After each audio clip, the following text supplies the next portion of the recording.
I see we have some people joining. We're going to give some people time to jump into the event before we get started today. You do see a poll question up on your screen. If you could answer that at your earliest convenience, we would greatly appreciate it.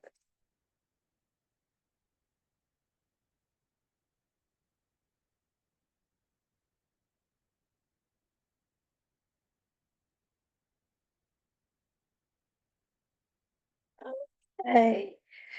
Well, on behalf of the entire team at Environment and Energy Leader, I welcome you to today's webinar. If you are used to being on with us, you probably noticed that my voice sounds pretty horrible at the moment. So thankfully, you only have to listen to me for about 90 seconds before I turn this over to the team from Train and EnerSys. So welcome to Balancing Sustainability, Prioritizing Strategies to Maximize Emissions Reduction and Minimize Investments. I'm so pleased to have this team with us today. We've had a great time getting this presentation ready, and the rehearsal was wonderful yesterday, so you guys are in for a treat. Just a reminder, if you are on with us, we would love to hear from you. Ask questions, participate in the chat. I'll be behind the scenes. Let us know where you're joining from. And we do have time at the end of the event to answer questions from as many audience members as possible. This event will be available on demand, and the team has been gracious enough to provide a copy of the slide deck to all attendees. So you will have access to that later on in today's event. If you have any questions at all, please submit using the Q&A widget at the bottom of your screen. You will also notice if you open your resources widget that there are a variety of links that the team's provided for you. At this point, I am going to turn today's event over to Trevor so that you do not have to listen to me anymore, because he has a much better voice than I do at this in today's world. So Trevor, go ahead and take it away. You were so kind. You just set the bar low for having a presenter voice, but you normally set it so high. So hi, everyone. I am Trevor with Train. The alliteration makes it easy to remember. I'm going to kick off a round of introductions, and then we'll circle back. So based out of Dallas, Texas, more specifically, I'm calling in from a shed in our backyard where I work. It's somewhere between WeWork and a doghouse, but a great place to be able to operate from. Within Train, I work with large corporations and run scale programs around energy efficiency and sustainability.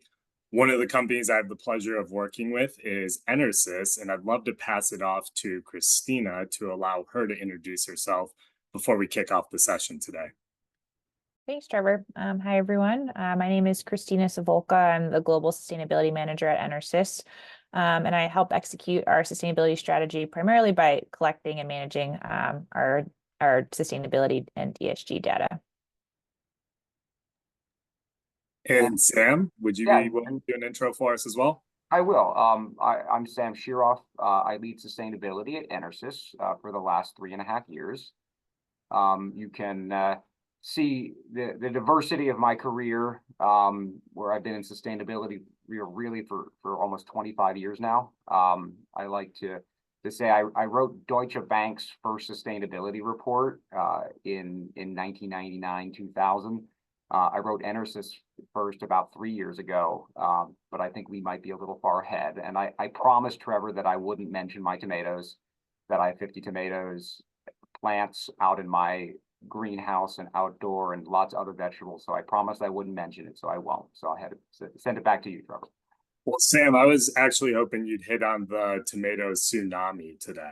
Yeah, well, that's coming. That's a preview for any future webinars in August. Come and see my tomato tsunami. Yeah, check the weather forecast. There's a tomato tsunami coming. So Train has a really unique and powerful symbiotic relationship with EnerSys that you're going to get to hear about today. Train is a supplier to EnerSys. You're going to hear about the work we do together around energy management, sustainability. But EnerSys is a climate technology company you're going to get to hear from that manufactures batteries, and Train Technologies actually sources those products. So for those that are sustainability practitioners, the circularity of when we're driving energy efficiency in their built environment, it's actually reducing our scope 3 and the embodied carbon from the products we use in things like forklifts, where we source their batteries for. So excited to be here with the EnerSys team, and I think it's going to make for a really robust discussion. Before we go into a question and answer with Sam and Christina, we wanted to share with you just kind of Trane's view of the world and how we're currently seeing decarbonization at scale. There's this very powerful point in time that we're at right now. You see on the slide here today in big bold letters. And the reality is we've gone from an ambition era, and Sam talks about being at Deutsche Bank back in the 1999 and 2000, where companies started to set bold goals around sustainability and they started to establish their plans. But we're in an evolutionary period. And the evolution that's taking place right now is everyone's crossing the starting line and moving into this action era of really driving towards the goals that have been set. They're executing and the plans have been in place. And it's an exciting time to be in the space because we're seeing the rubber hit the road and we're seeing results. And we did a scan of the market. We looked at all the corporations and institutions we are working with and had this view of a decarbonization action journey. And what we recognized is that there's two main levers that make institutions act differently and have different hurdles and obstacles and opportunities on their journey. The first lever you're going to see on the y-axis there, and it's the need for speed.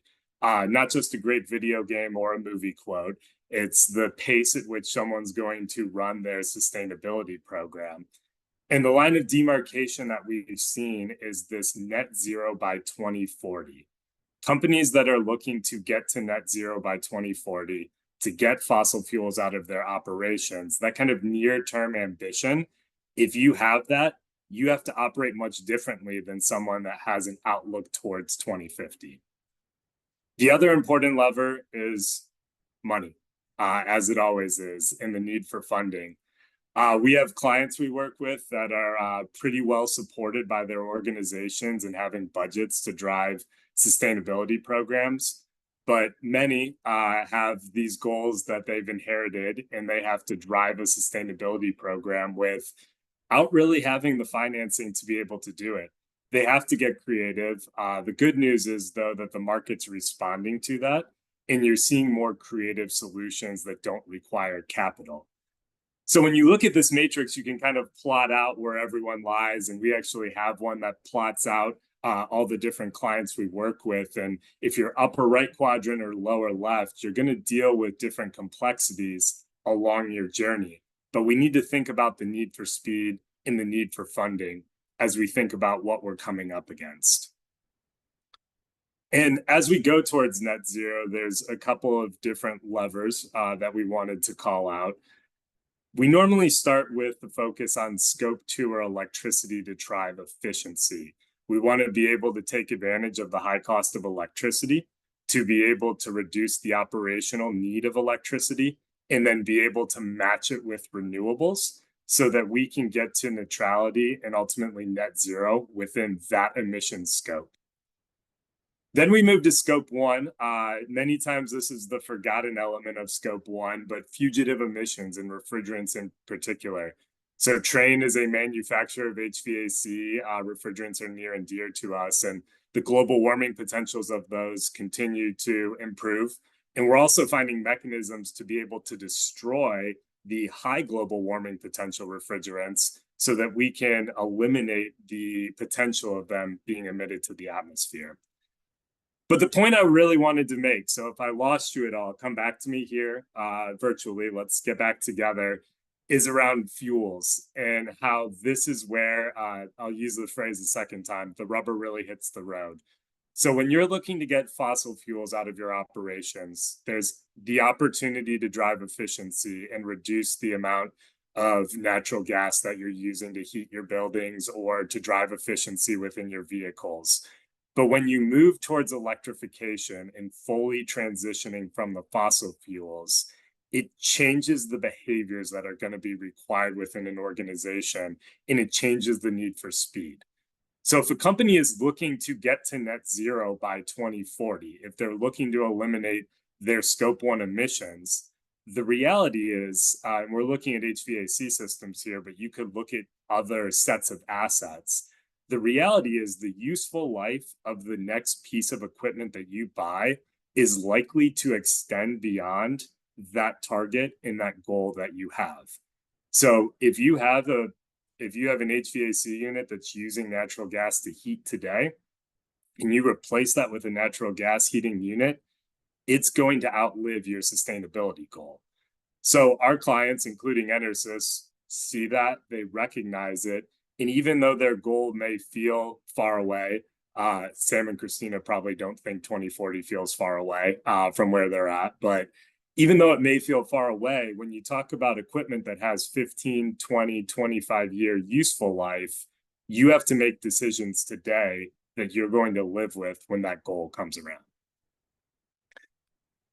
So with that, I wanted to bring EnerSys into the fold, the reason for the season today. And we went back to this matrix, and I was so bold as to plot you all where I think you're at.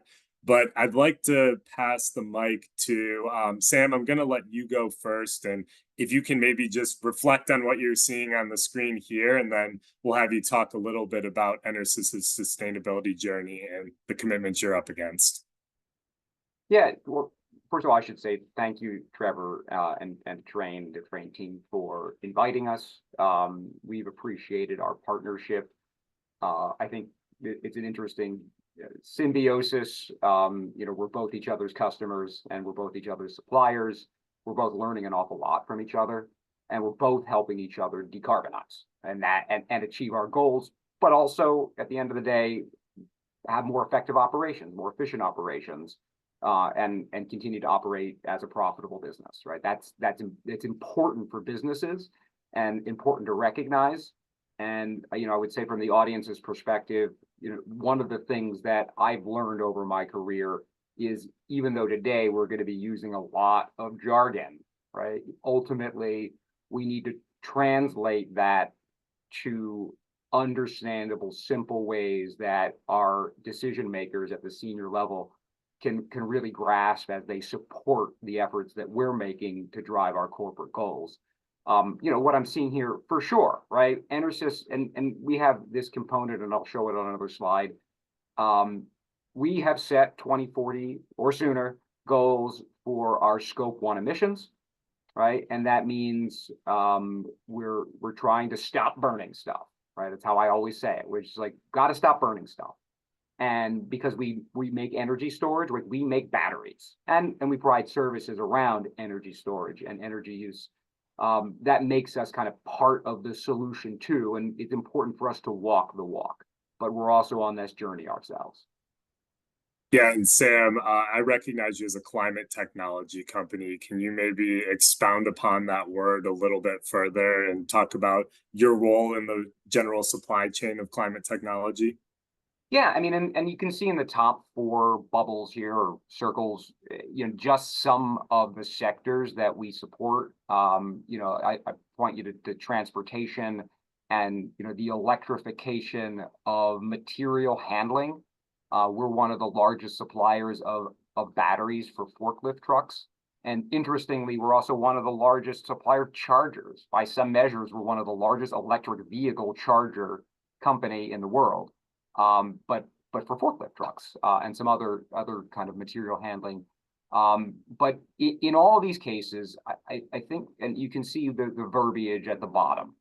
What we're trying to help our company understand and other companies understand, whether it's our sales team so that they can talk to the procurement professionals on the other side, but also senior leaders, is that we need to electrify, right? You got to stop burning stuff.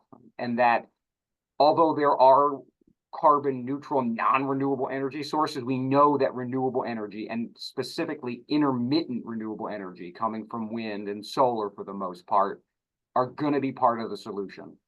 And because, as people like to say, the wind doesn't always blow and the sun doesn't always shine, but we still want to use those green electrons, we need to store it. So batteries are a fundamental component to that, and we make batteries, right? So we are climate tech.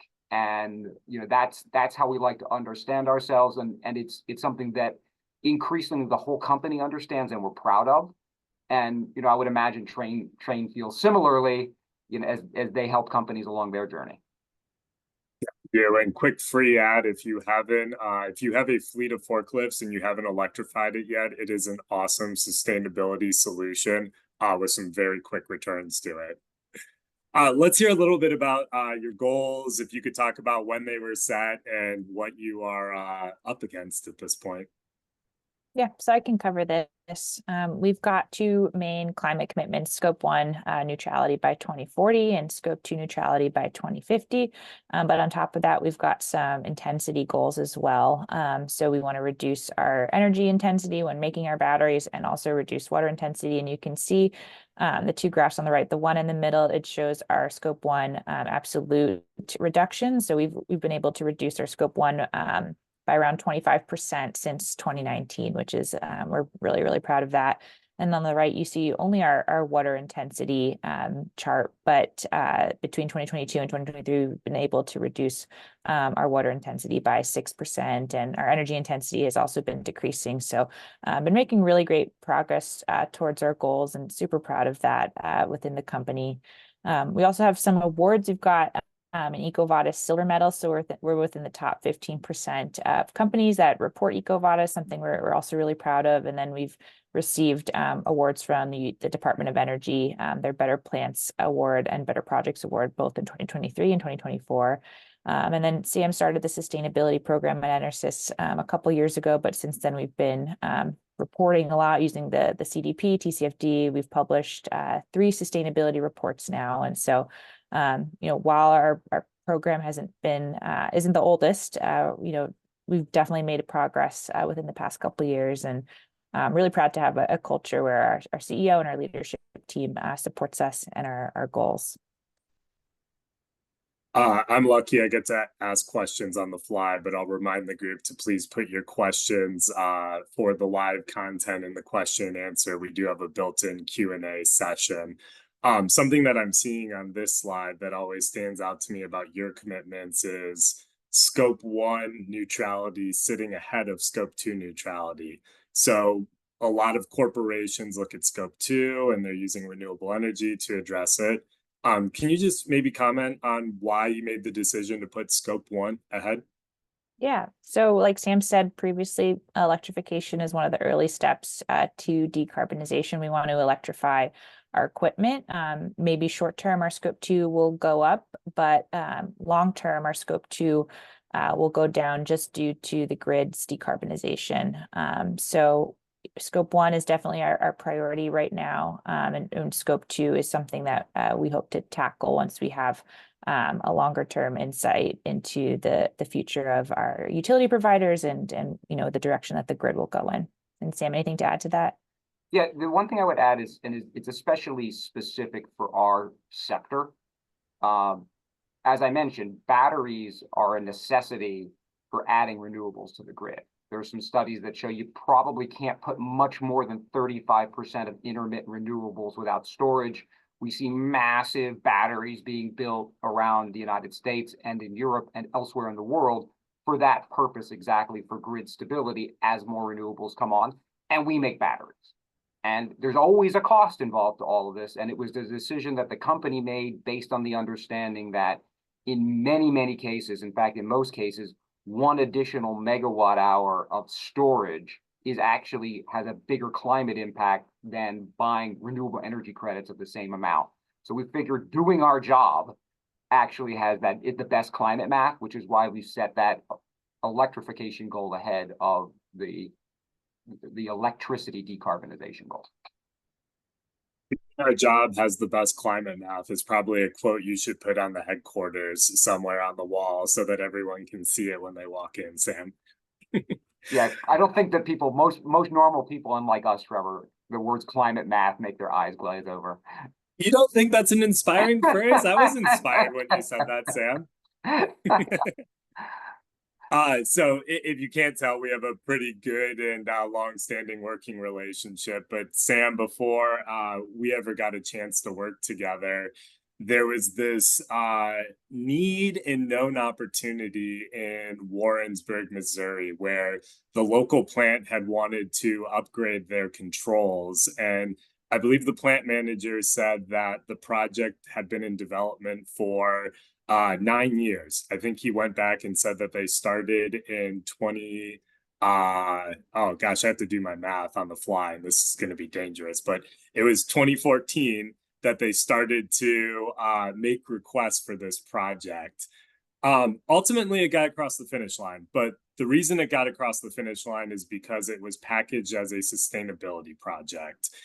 I was hoping you could just comment in general about how sustainability changed the conversation on this project and maybe it broader within the context of EnerSys as well. Yeah, thanks for that. There's a lot to unpack here. I think I'm going to start by saying, we talk a lot about equipment and switching and efficiency, but this is a project about controls, right? It's about, and you see some big numbers on the screen, and it was about when and how you're using your equipment as opposed to completely replacing the equipment. And I would encourage everybody to think about that deeply. So that's one thing. The second thing, on this, I like to joke and paraphrase as saying, the I'm here from the headquarters and I'm here to help are some of the scariest corporate words you can hear. That's true sometimes, but sometimes what I've learned, especially as somebody who very frequently is situated in the headquarters of a company as opposed to in the places where the things get made and done, is that the people on the ground really know what they're doing. They may know what they're doing in ways that some of the things that you're saying are confusing to them. And having that dialogue and saying, what do you need? It's remarkable how most of the time what they really want is exactly aligned or very closely aligned with what your corporate goals are anyway. And figuring out what their obstacles have been is really the issue. So here was a confluence of opportunity. We had set these goals. We had set them 2 or 3 years ago, depending on what we're talking about. They may have been looking at it for 9 years, and they may never have made that connection. And there were circumstances by which we had a utility rebates available. And there was an alignment with other commitments that we made, for instance, to spend $20 million over 4 years on our Scope 1 and Scope 2 goals. So putting that all together, having the conversation, and by the way, this isn't supposed to be an advertisement for Trane, but Trane has people on the ground in Missouri who understand also their situations in a way that me sitting in Pennsylvania might not have understood exactly. Putting that all together led us to a circumstances where we could understand what the opportunity was coming out of Warrensburg, couple that with what we have as goals set at a corporate level, bring it all together, create a project that, you can see the economic savings are huge, and almost 2,000 tons of carbon for those who haven't, fully integrated, megatons of carbon equivalent. That's like almost 450 automobiles a year. It's a really big chunk of CO2, actually also as a percentage of our total carbon footprint. So it's a project we're pretty proud of. It's low hanging fruit, right? And you can't do that again and again, but it's certainly one that I would challenge anybody on the phone who works for a large corporation. I bet there's a couple of these at your company if you haven't found them yet. Yeah, and I'm going to stay here and double click. There's a big number. You mentioned utility incentives. There's a number 330,000 that sits there. Christine, I know you've spearheaded working more closely with utilities. Can you talk about EnerSys's relationship with utilities, both as it relates to incentives and just in general? Yeah, so we're a large user of electricity. So we've always really had like an ongoing and positive relationship with our utility provider in Missouri and elsewhere, because wherever we are, we're using a lot of electricity. But we started this specific line of dialogue kind of as a result of upcoming electrification and decarbonization goals from both parties, both EnerSys and our utility. Our utility in Missouri was really open to this discussion, mostly because it aligned with some of their forward-looking goals. I know they've got a goal to reduce carbon dioxide emissions by 70% by the end of 2030. So we see this type of conversation as not only part of our business, but part of our role in the community. We see our utility provider as our neighbor, and we try to work together with our neighbors and collaborate on things that might be win-wins for both of us and help us make a positive impact on the communities that we operate in. Yeah, I know in a few of the communities that you're in, you are the #1 largest user of power in that local community. So that relationship with the utilities is critical. I'm going to shift gears a little bit. So this is an energy efficiency project. The financials are attractive. They align with how EnerSys or some other corporations would typically make investments. And certainly as we start to create more investment mechanisms for sustainability, it fits within it. But we talked about electrification being where things change. And I wanted to throw out there this idea of the electrification stress test. And I'll allow either or both of you to comment as you'd like to, but if a project is brought forward that has a higher first cost, it has a higher operating cost, and it might actually increase your scope 2 emissions today relative to how much scope 1 it reduces, is that a project that you would still consider, and why or why not? Yeah, the thing about hypotheticals is that, you know, we can come up with any scenarios we want. And I think, I mean, other than saying it depends, I think what we have a multitude of overlays with this. There's a component that says for the beginning, with does it make business sense? And there are intangible values that I mean, for us, safety comes first, right? We have a great relationship with our EHS team. And, you know, I say to them consistently, you know, if people get hurt or worse, anything that we're doing in sustainability becomes irrelevant, right? So there are projects that we have that have sustainability components to them, that have safety components to them. I mean, what is that worth? What's the ROI? Well, it's kind of intangible, but it's big, right? And we've made those decisions even before we had a sustainability team to do things that had safety components, even though they didn't pencil perfectly, right? And that's, and you have a, frankly, you know, we all know, without naming brands, we've all seen brands who lose the, you know, who don't keep their eye on the ball on safety for a variety of different reasons, and they always lose, right? It's a long-term investment, and sustainability is beginning to have that same type of component to it, where as you make these decisions, what else can you do with it? Is it something that we can be proud of and talk about internally, externally? Does it help with recruitment and retention? Does it demonstrate to our customers who are sometimes looking at the factory level? Does it demonstrate to our shareholders, who some of whom increasingly appreciate and invest in us because of that climate tech overlay? So there's more to it than just, you know, how many months is the ROI? And, you know, so Trevor, the answer to the question, yes, is it depends. And it depends on those components. But what I would say as a sustainability professional, our job is to tease those out and to communicate them and then present in a very honest way to the key stakeholders. And I say, get them involved, right? If there's an investor relations component, well, ask your head of IR, right? Hey, do you think investors would like this story? Because there's a lot of storytelling in investor relations. That's how we approach this at the company, especially for the bigger projects like the one we just talked about. Yeah, and there's a degree of change management that sits within all this. And when you talk about the plant and all of the institutional knowledge that sits there, there's a need to kind of change the paradigm of how they've always operated and what they think will work and what they think will get investment.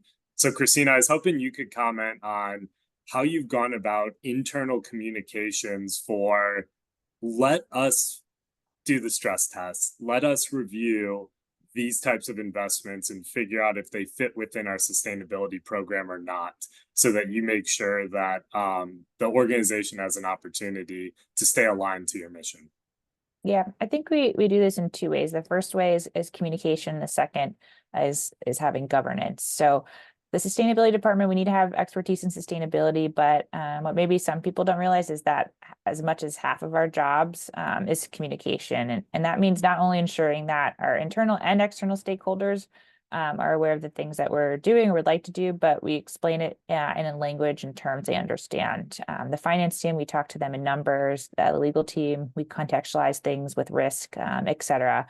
So the reality is when we're trying to reduce our footprint, the associated elements or the related positive impacts matter to all of these stakeholders. Like what Sam was saying before, making sure that the health and safety benefits are there, or highlighting that when you're pitching something to the EHS team. So it's really important to take the time to understand what our stakeholders, internal and external, want and value and think is important.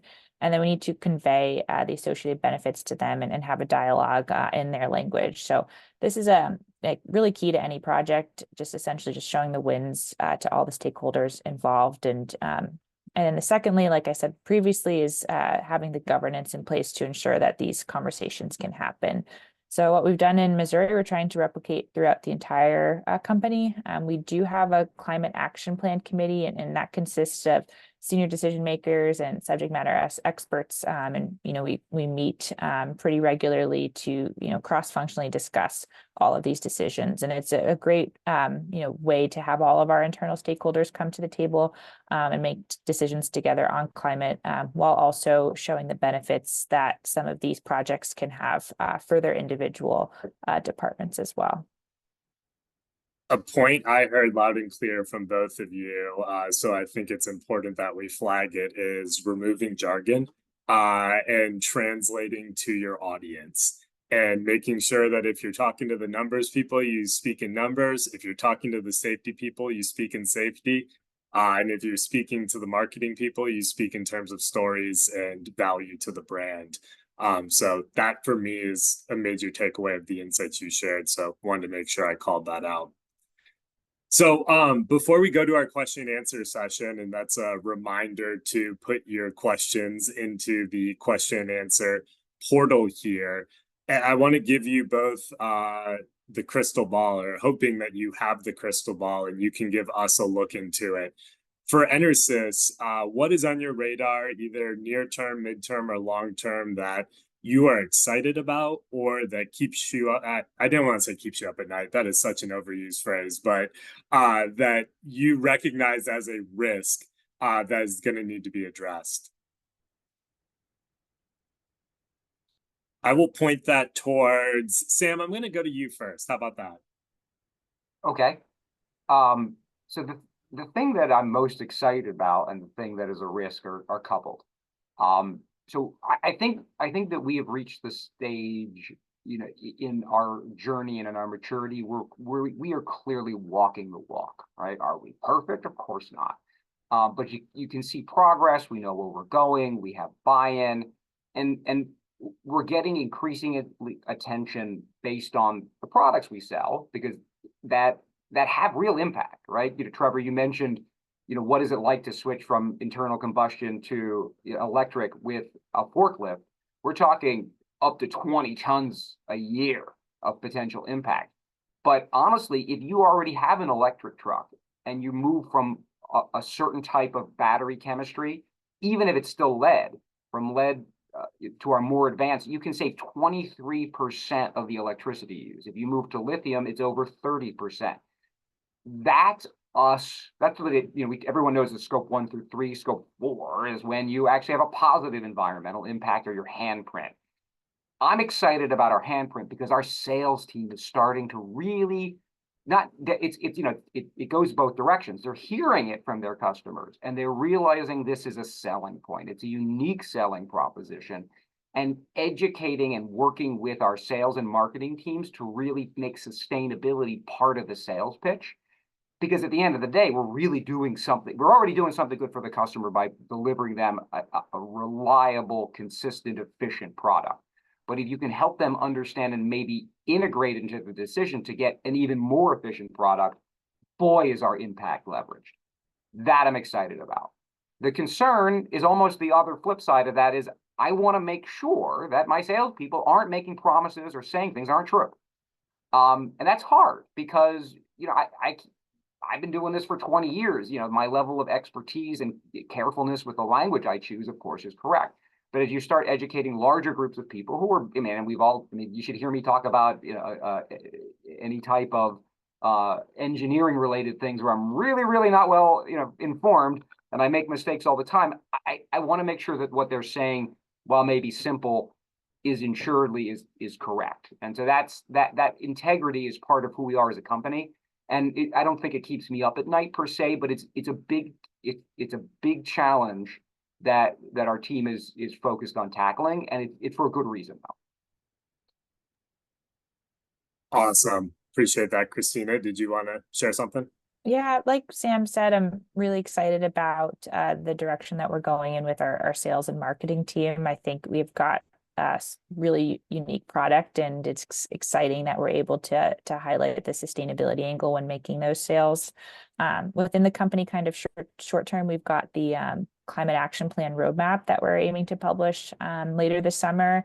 And so that's going to detail our plans to reduce the scope 1, scope 2. So we'll have more of a step-by-step and a roadmap on how we're exactly going to achieve those climate goals. So that's really exciting that we're going to be able to talk about that more publicly soon.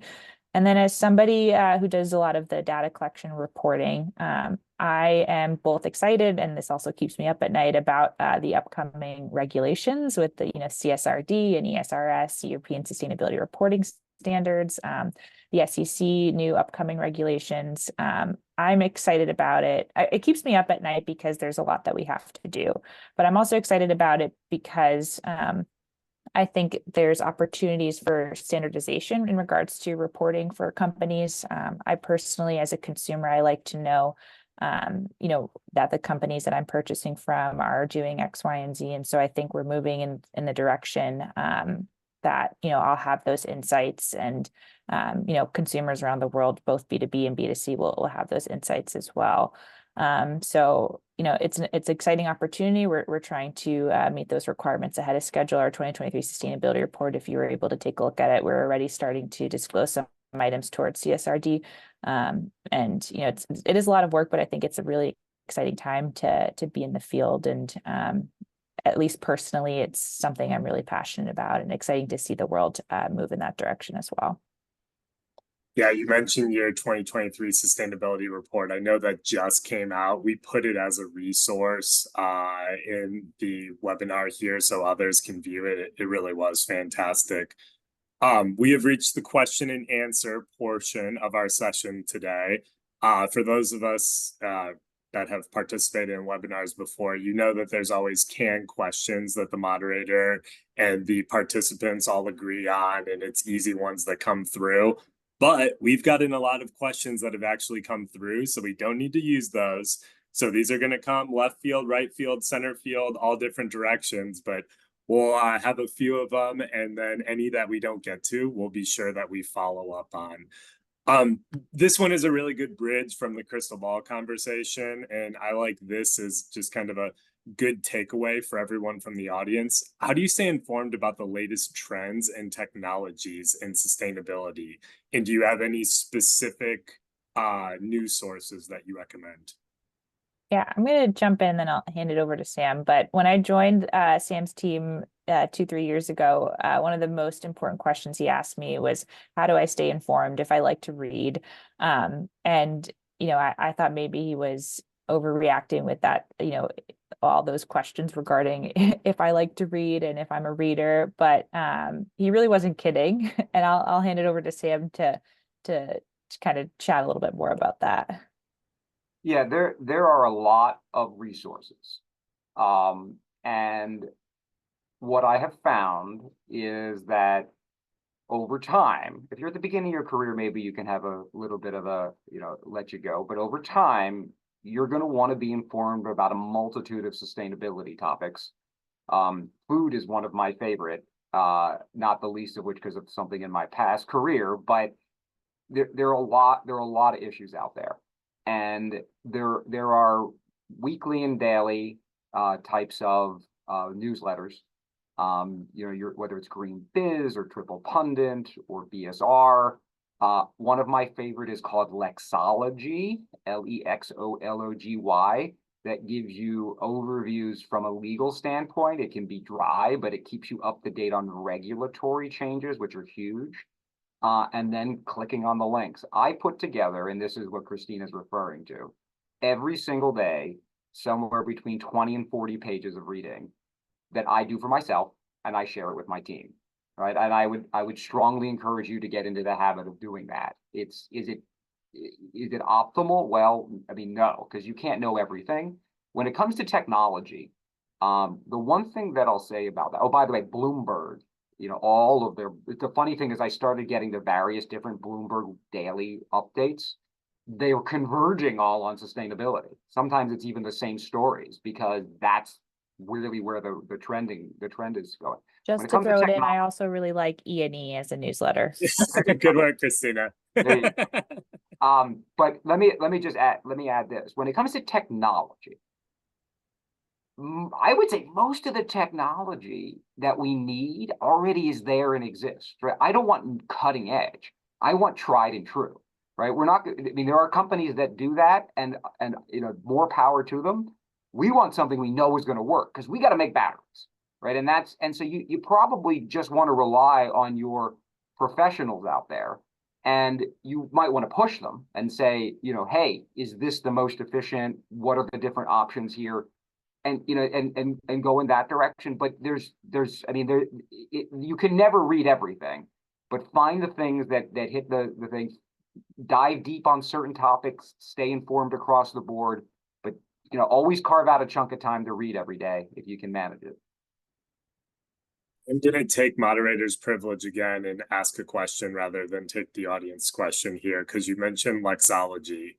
You report to the chief legal officer. That is a unique organizational structure. Can you talk about why EnerSys put the sustainability team in the legal org and pros, cons you see from being in that part of the org? This is recorded, so be careful. No, I mean, to the contrary. My boss is this is one of the best bosses I've ever had. And I mean that sincerely, Joe. Anyway, so it isn't as unusual as you think, Trevor. So the reality is that I seem to recall from some surveys that as many as 20% of sustainability leads report into risk and compliance. In this case, the head of risk and compliance and legal.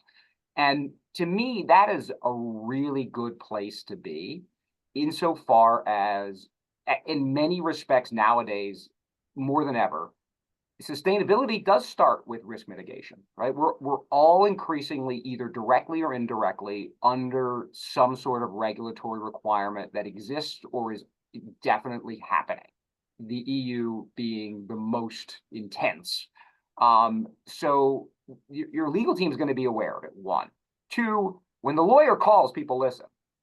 So that's a really good place to be sometimes. And three, ultimately, the legal team is involved in the entirety of the organization, very, very similarly to sustainability. It is a fundamentally cross-functional component. So even if you're not reporting to legal, you're probably going to have a strong relationship with somebody on the legal team. And so, I mean, to me, it's a really, really good place to be. It's a whole other webinar to talk about where does sustainability belong and where does it thrive the most. But in my 25-year career, I have found that this the hands down actually the most effective structure thus far. Interesting. That would be a great webinar. We'll have to take a note of that. I will go back to the audience questions here. We have a question on internal carbon price, and if EnerSys has the ability to use one, if one's been set, and how that's driven projects. Before I hand the mic back to you, just if anyone's not familiar with an internal carbon price, essentially what it does is it puts a value to every metric ton of CO2e that gets reduced, and you are able to add that value to the cash flows and the financial analysis of a project so that you take appropriate accounting of the environmental benefits of the project. Yeah, well, I still have my mute off, so maybe I'll answer, which is the following. So we do calculate what the cost of carbon is for a given project, right? So that's just to inform ourselves and to understand. In 2022, actually, it was negative. So for every ton of carbon we save money, right? We're not. That's the lowest of low-hanging fruit. Now we're headed into a direction where there is a cost, and we're having that dialogue so that so the leadership understands what that means as a concept, and carefully considering what it would mean for EnerSys to adopt it and how. We're not yet at the point where we have an official, whatever, in that respect, but it is a mechanism that is on our radar screen. And I think it can be an extremely effective one, assuming that the people who need to understand it do understand it. And that goes back to what Christina was saying about the communication. I mean, communication isn't, to a certain extent, education. So it's not one of those topics I would just randomly bring up to people. It's one of those things where you need a workshop so that you bring everybody along with it. Absolutely. Christina, there's a question on carbon accounting, so I'm gonna put this one on the tee for you and let you knock it out. Was part of the decision to pursue Scope 1 neutrality first because of carbon math, and it's much clearer that when you reduce a metric ton of Scope 1, that you reduce a metric ton of Scope 1, whereas Scope 2 is guided by the GHG protocol, and you have the changes of the grid emissions. Outside of just commenting on if that impacted your goals, maybe if you could comment on how you're tracking with grid emissions factors as well. Yeah, I think, the question's a little weirdly phrased, but I would say that that is probably part of our decision to, pursue Scope 1 first. The other thing is Scope 1 also allows us to really tackle some low-hanging fruit. I think this project with Warrensburg, it was a Scope 2 reduction, but like Sam was saying previously, it was low-hanging fruit. But with Scope 1 and by tackling it, we're able to, primarily do that by updating our equipment from gas to electric, especially equipment that has been, is about to be phased out. Instead of replacing gas equipment with gas equipment, we're able to do gas with electric with a pretty good ROI, short-term ROI, just because that equipment was going to be needed to be replaced anyways. So like Sam said before, primarily due to the low-hanging fruit nature of it. But when it comes to the grid and emissions factors, we are seeing our Scope 2 emissions be impacted by emissions factors across the board, and they've fluctuated within the past few years. But ultimately, like I said previously, we do hope to see a lot of our utility providers using more renewable sources that will then impact our Scope 2 without really us having to lift a finger. It's almost like a waiting game. The United States, we're committed to the Paris Agreement to some extent, so we've got a neutrality goal of Scope 2 by 2050. So with that commitment, we hope to see utility providers across the country following that commitment, trying to adhere to that goal. But individually, in places like Missouri as well, we're working with utility providers that have set their own commitments. So they hope to update their mix of fuels and sources of energy to help power their customers, EnerSys being one of them. And so not that it's a waiting game, but it's almost, you kind of have to ride out the grid, see where it's at, and then we can assess later on. And I'll hand it over to Sam if he's got anything to add to that. No, Christina, your answer was fantastic. I want to add this, which is, right, how I said you have to speak other people's languages? One of the most important ones is finance, right? And Trevor, you did bring up today OPEX and CAPEX, operational expenditure and capital expenditure. If you're on this call and you're a sustainability professional and you don't know the difference between those two, the next thing you do right now is figure that one out. It is a fundamentally different consideration set, and you have money that's set aside for your capital expenditure, and you manage your operational expenditure. And when you see a decision that you need to make, and when you have CapEx that lowers OpEx, right, that's very, very meaningful for the finance team, and sustainability decisions impact that, right, and throughout the entirety of it. For us, investing in stop burning stuff, which is Scope 1, is a CapEx decision that has OpEx impact, right? I'm not going to explain what that means, but that's really, really important.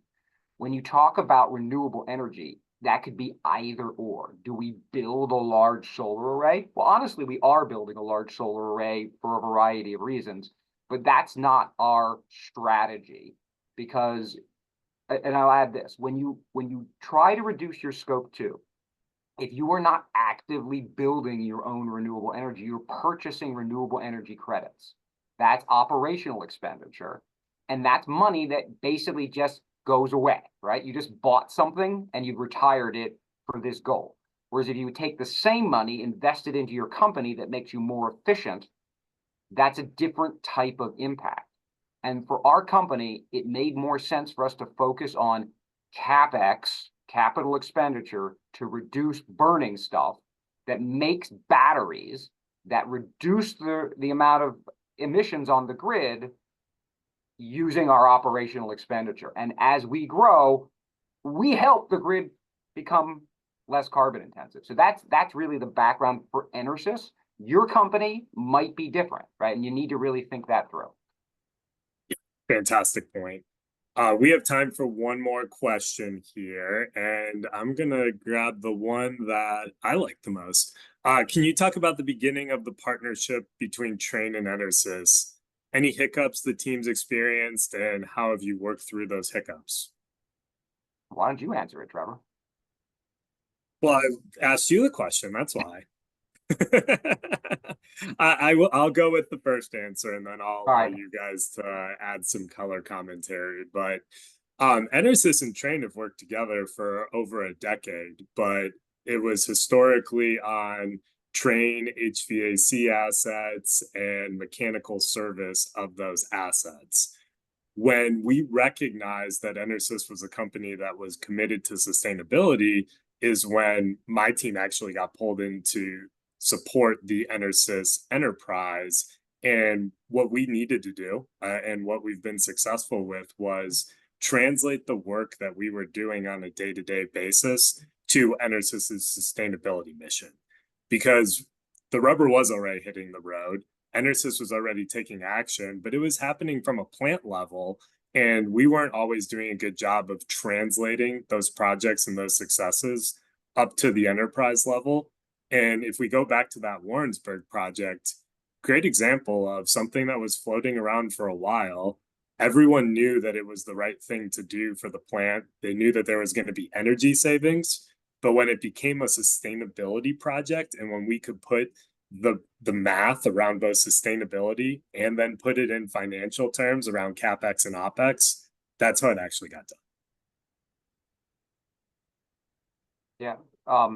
Hiccups, remarkably few. Trane, as a manufacturer, as a large multi-billion-dollar multinational, understands our company, right? As a group of people who are engineers.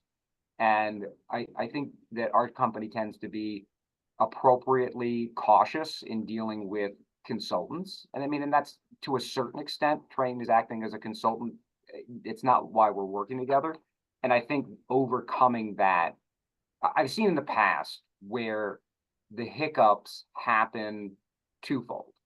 One, and this isn't with Trane, but one is where the actual relationship manager doesn't take the time to help the consultant understand the culture of the company. And this can be from really not recognizing the differences between company culture, not understanding necessarily what the consultant needs to know to be effective. And that's more than just the facts. That can be the relationships, who's the decision maker, who's the skeptic, what's the way that this company puts together slides or translates certain things, or what are buzzwords that you need to say, what shouldn't you say? And so I've been a consultant and I've been on both sides, and have had good clients and I've had bad clients. Bad clients always blame the consultant, but sometimes it's the client. And so at a very, very high level, I would, especially if you're at a corporation, you recognize that the consultant is only good, they can be fantastic and some are unbelievably skilled like Trevor, but some are less skilled, and you need to actually help them be successful for them to be able to help you be successful. So that's, I know I'm not answering the specific questions, only because I honestly don't have any, it's like was there ever a point in time where any of our people were like, what the heck's going on? Well, yeah. And I let Trane know that, and Trane did something about it, right? That's not a hiccup. That's normal. but that's how it is that you have a successful long-term partnership where both parties are getting out of it what they expect to get out of it. And communication, right? Over communicate. There's really the key to a lot of things in life, but most assuredly this type of partnership. So we don't close sounding too much like a commercial. Christina, I might have you just comment, appreciate it and love the partnership. But partnerships in general are critical to successful enterprise sustainability programs. I know you manage a few other ones with carbon accounting software and other platforms. Do you want to just comment on partnerships and the meaning to your sustainability journey? Yeah, I think partnerships have been really, really key to EnerSys. And, just to comment on the relationship between EnerSys and Train, 10 out of 10, no notes, no hiccups. So I think ultimately we all have the same goals that we're trying to achieve.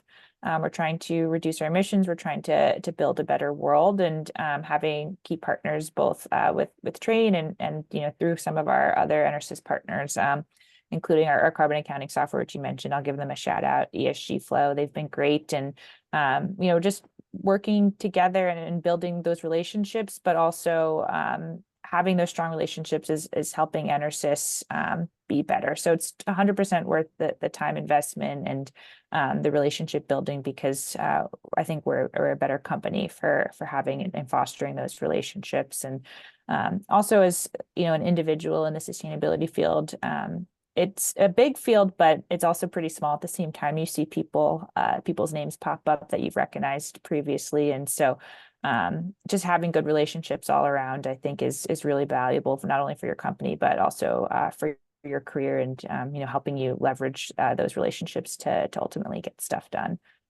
Absolutely. Well put. Well, I think it's time for the inspirational closes. I normally leave that to Sam, but any comments that you want to put out there on the table before we go back to our day-to-day? I'll just say, look, if people want to reach out here on LinkedIn, we're busy, but we'll always do our best to have a conversation with our peers to help you along the way, whether it's about tools or about thinking through the best way to approach getting executives on board. It's still a pretty small community, and your success can be our success. My inspirational close will be a phrase that Sam actually gave me and us, which is the importance of the drumbeat. And when you're driving a sustainability program, you have to have the constant wins, the constant momentum, so that your organization feels it. So as you start on these action journeys, finding those Warrensburg projects, finding the ones that are going to meet the current criteria, but also creating a pathway for you to be able to get the more complex projects done, is all part of that drumbeat. Well said. And thank you, Trevor, for taking over the Q&A portion of my job for this event, because you sound, again, a lot better. My voice didn't magically appear better by the end of this. I do want to thank all of the attendees for actively participating in today's event. A survey is going to pop up on your screen. Please feel free to submit questions or offer any feedback, because the more feedback we have, the more we can improve and make quality events for you to attend. So thank you again to the team at EnerSys and Train for putting together a fantastic presentation and discussion today. It was wonderful to listen on the back end. But again, I look forward to working with this team again, hopefully in the future. Thank you, We appreciate it. Yep. Thanks. Thanks, everybody. To Sam's point, reach out if you need anything. Our contact information's here.